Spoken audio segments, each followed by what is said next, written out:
Kia ora guys and welcome back to the Black Jersey. My name's Max, I'm the host of this channel and a big thank you to my patrons. For today's video I'm going to be giving my raw thoughts and reaction to the 2023 Black Ferns squad.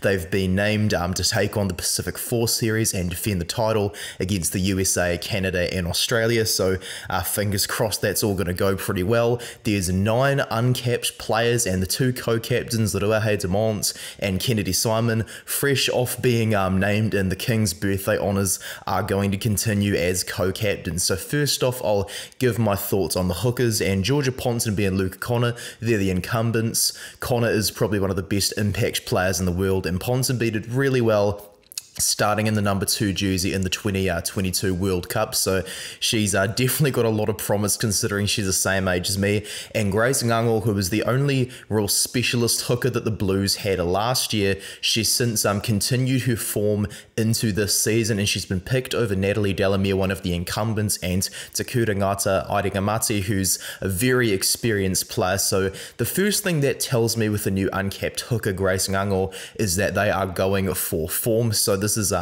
definitely good to see that they're doing so as it's the start of a World Cup cycle. Kate Henwood, who is in her 30s, she is uncapped, she's got a few children and stuff, she has just done the absolute unbelievable thing and become a professional athlete much later in life than many of the others, so good on her. Massive congratulations for making the Black Ferns so deep into her rugby career, so wholesome, so awesome. I hope that's making the headlines in the news. Crystal Murray, everybody loves her, the goal kicking prop from Northland.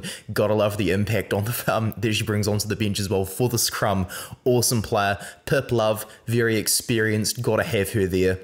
It's a new era, it's a new cycle, so experienced players are going to come in very handy. Great to see that she's in the team. To tight head props, you've got to pick Amy Rule, of course, for form. The Matatu pack was far better than it was the previous year, and Esther Whaiaonga Tilo, I hope I'm saying her name correctly, she didn't get a massive amount of game time by any means, but she did impress me when she was turning up to games and stuff like that. So you know what?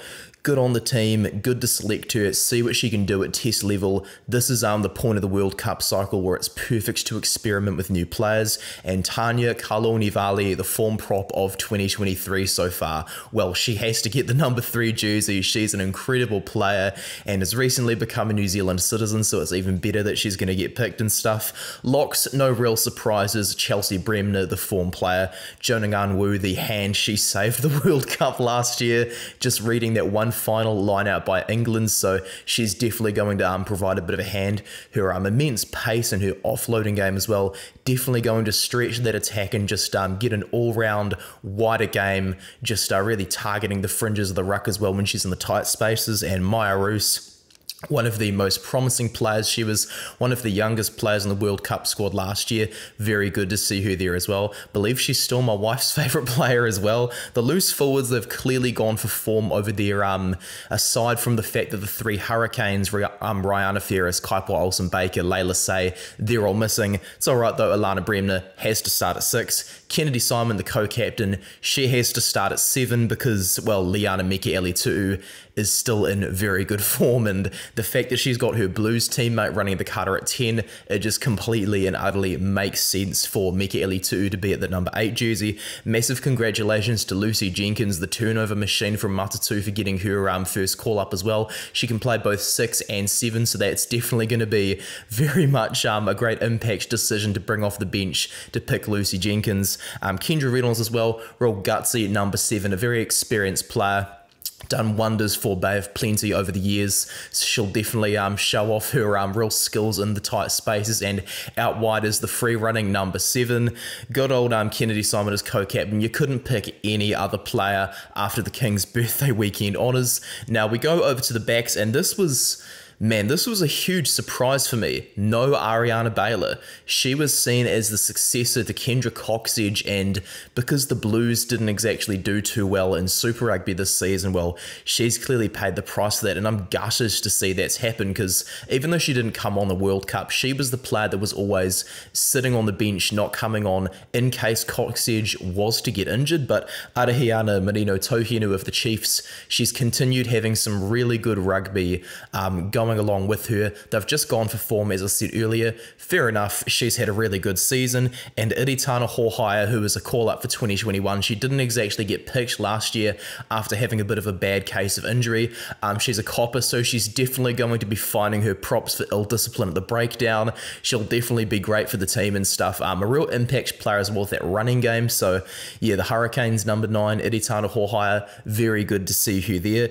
As for the first fives, Rosie Kelly, excellent. She's got such versatility. She can cover 9, 10 and 15, but she's primarily been used as a 10 this season, and she's a decent goal kicker too, even though Renee Holmes outshines her over there. Ruahei Demont is the co-captain.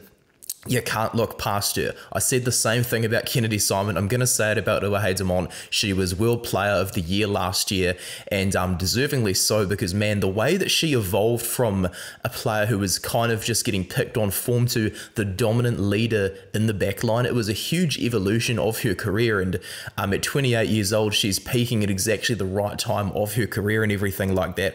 Over to the midfield, Amy Duplessis and Grace Brooker. The champion midfield of Matatu has to be picked.